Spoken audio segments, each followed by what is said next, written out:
va en parler dans un instant. Auparavant, nous on s'intéressait à l'histoire à la télé. Parce que contrairement à ce qu'on pourrait penser, il y a de plus en plus d'émissions d'histoire à la télé. Surtout, les gens sont de plus en plus passionnés par l'histoire. Et ça, c'est nouveau. Regardez ces enquêtes signées Frédéric Maurice.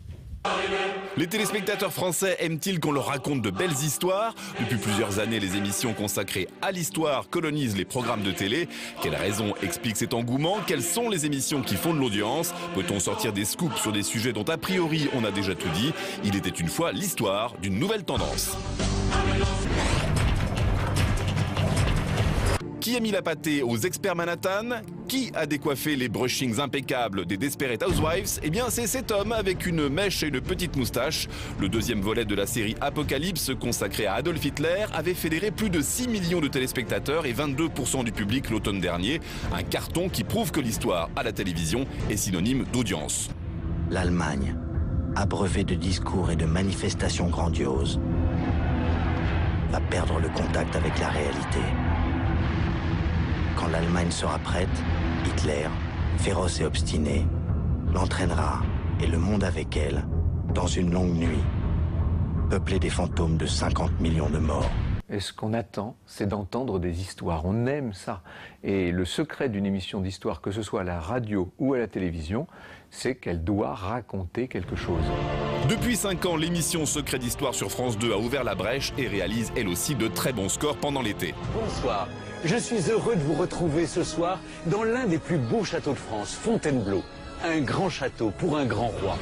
Autrefois considérée comme poussiéreuse et vieillotte, l'histoire est en fait peuplée de personnages romanesques. Tous les ingrédients d'une fiction à succès sont réunis. De magnifiques images d'abord, mais aussi l'intrigue et le sexe. Comme quand on découvre que la reine Victoria était plutôt une grosse coquine. Évidemment, ils n'ont pas connu ni lui d'autres femmes, ni elle d'autres hommes. Et ça doit certainement jouer. Elle raconte sa nuit de noces en disant « ça a été confondant et délicieux ». Elle raconte à son Premier ministre, Melbourne, on dirait aujourd'hui que c'était une bête de sexe, quoi.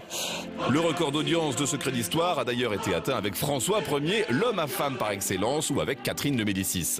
Il y a effectivement un certain nombre de stars de l'histoire, et ce sont des personnages qui ont souvent inspiré les scénaristes de fiction. Parce que quand vous parlez de Catherine de Médicis, vous avez une sorte de convergence de tout ce qui peut intéresser le public. On parle de poison, on parle de l'escadron volant, c'est-à-dire toutes ces belles femmes qui étaient autour d'elle, on parle de politique, de trahison.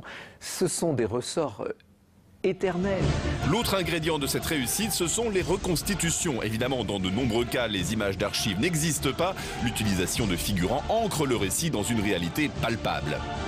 L'un des problèmes pour filmer l'histoire, c'est qu'on manque d'éléments visuels, évidemment. Et donc faire une émission d'histoire, c'est se heurter, se confronter chaque jour à un problème de lacune de documents. Ça, c'est sûr. Et donc un des moyens qu'on a trouvé pour contourner ce problème-là, c'est de faire ce qu'on appelle du docudrama ou du docufiction.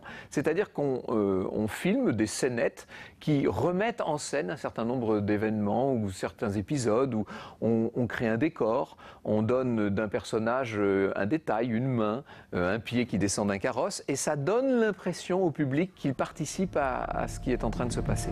Il est même possible de dénicher quelques scoops. Franck Ferrand, justement, sur France 3, avec l'ombre d'un doute, levait le voile cette semaine sur la présence ou non du vrai corps de Napoléon Ier dans son tombeau des Invalides. Il y aurait eu substitution de corps. Si cela devait s'avérer, il s'agirait d'une des plus grandes impostures de l'histoire de France, affectant un monstre sacré dont la mémoire soulève toujours les passions. Aller là où personne n'est jamais allé, c'est ce qui est le plus captivant. Stéphane Baird s'en est fait une spécialité. Muni de sa lampe de poche, il adore jouer les détectives de l'histoire. Regardez, on se rend compte qu'il s'agit bien de la chambre de l'impératrice. Elle se situe au centre de la villa. Il faut imaginer ce qu'il y avait dans cette pièce. Il y avait ici un lit en fer, assez étroit d'ailleurs, comme celui de l'empereur à la Hofburg de Vienne. De chaque côté, il y avait des chevets. Pour le moment, les émissions d'histoire semblent être une spécialité du service public ou de chaînes thématiques du câble. TF1 reste encore frileuse sur le sujet, moins passionnée par les secrets d'histoire que par les Secret Story.